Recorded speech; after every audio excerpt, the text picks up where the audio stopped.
જય ભારત। હું સાગર પટેલ આજે તમારા માટે નવો વિડીયો લઈને આવ્યો છું, જેમાં આપણે જાણીશું ટેલીમાં નવી કંપની કેવી રીતે બનાવવી। તો જોડાયેલા રહો વિડીયોના અંત સુધી। સૌ પ્રથમ આપણે ટેલી ઓપન કરીશું।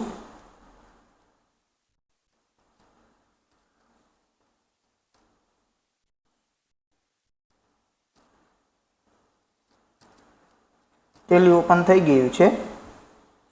તેની અંદર આપણે લાયસન્સ માટેની પ્રોસેસ આવે છે, જેમાં ડીએક્ટિવ લાયસન્સ, એક્ટિવ લાયસન્સ અને યુઝ લાયસન્સ ફોર નેટવર્ક અને એક આવે છે એજ્યુકેશન મોડ।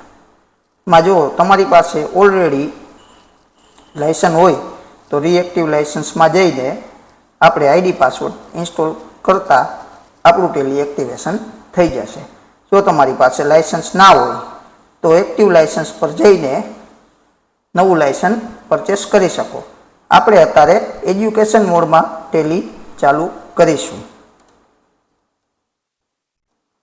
ટેલી ચાલુ થઈ ગયા બાદ ઉપર ફર્સ્ટ ઓપ્શન જ આવશે ક્રિએટ ન્યૂ કંપની, જેના ઉપર આપણે એન્ટર આપીશું। એન્ટર આપ્યા બાદ ફર્સ્ટ ઓપ્શન આવે છે કંપની નેમ, જેમાં આપણે જે કંપનીનું નામ હોય તે આપી દેતું।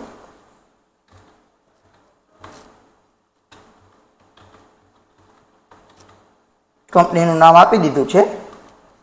ત્યારબાદ મેલિંગ નેમનું ઓપ્શન આવશે, જેમાં આપણી કંપની જો પ્રોપ્રાઇટર પેઢી હોય તો જે પ્રોપ્રાઇટરશીપ છે તેનું નામ આપણે ત્યાં આપવાનું રહેશે।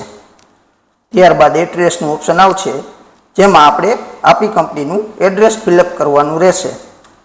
ત્યારબાદ સ્ટેટનું ઓપ્શન આવશે, જેમાં આપણે આપણું જે સ્ટેટમાં કંપની રજિસ્ટ્રેશન છે તે સ્ટેટ આપી દેવાનું રહેશે।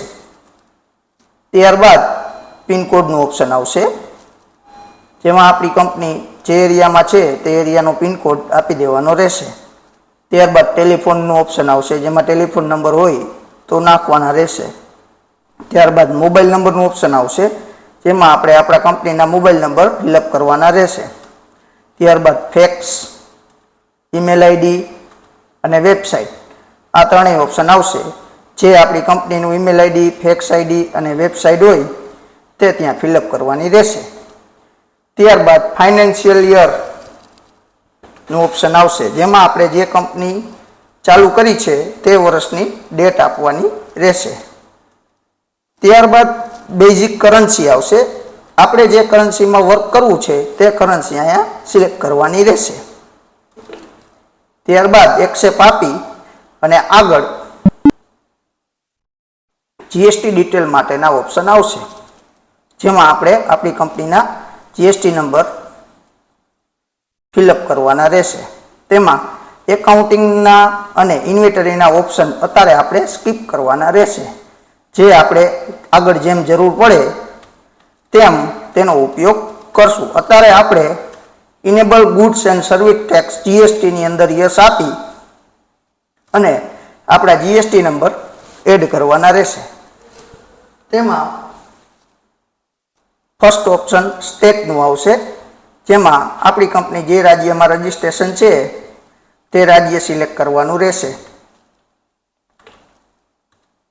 ત્યારબાદ સેકન્ડ ઓપ્શન રજિસ્ટ્રેશન ટાઈપ, એટલે આપણી કંપની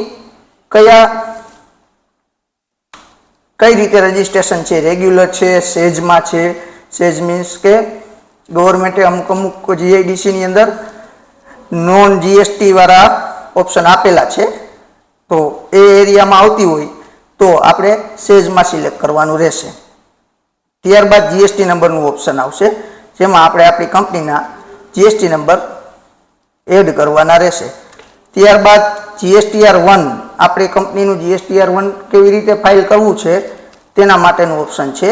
તેમાં આપણે જો આપણી કંપનીનું GSTR1 મંથલી કરવું હોય તો મંથલી અને ક્વાર્ટરલી કરવું હોય તો ક્વાર્ટરલી, એ રીતે કરી એ સિલેક્ટ કરવાનું રહેશે। ત્યારબાદ આપણે ઓપ્શન આવશે ઈ ઇનવોઇસનું, જો આપણી કંપની ઈ ઇનવોઇસમાં ઇનેબલ હોય તો યસ આપી અને ઈ ઇનવોઇસની ડેટ જ્યારથી ઇનેબલ થાય તે ડેટ ફિલઅપ કરી અને અહીંયા કંપનીનું પેલેસ દાખલ કરવાનું રહેશે. ત્યારબાદ ઈ વે બિલનું ઓપ્શન આવશે. આપણી કંપનીનું ઈ વે બિલ બનાવવા માટે અહીંયા યસ આપી અને જ્યારથી ઈ વે બિલ બનાવવું છે તે તારીખ આપી અને આગળ વધવાનું રહેશે. ત્યારબાદ એન્ટર મારતા આપણી કંપનીની જીએસટી ડિટેલ ફિલઅપ થઈ જશે. ત્યારબાદ સેટ અલ્ટર જીએસટી રેટ, જે આપણે કંપની ઓપન કરી છે તેની અંદર જે જીએસટી નો સ્લેબ આવતો હોય તેના રેટ અહીંયા સેટ કરવાના રહેશે, પણ તે આપણે બીજા વિડીયોમાં જોશું. હવે આપણે લાસ્ટમાં જે ઓપ્શન છે ઇનેબલ મલ્ટિપલ એડ્રેસ, એના ઉપર યસ આપી અને આપણે આપણી કંપનીના જો બે એડ્રેસ હોય, અલગ અલગ જગ્યાએથી આપણે લોડિંગ કરતા હોય, તો જે આપણી કંપનીનું પ્રાઇમરી એડ્રેસ છે તે ફર્સ્ટમાં રાખવાનું રહેશે અને સેકન્ડમાં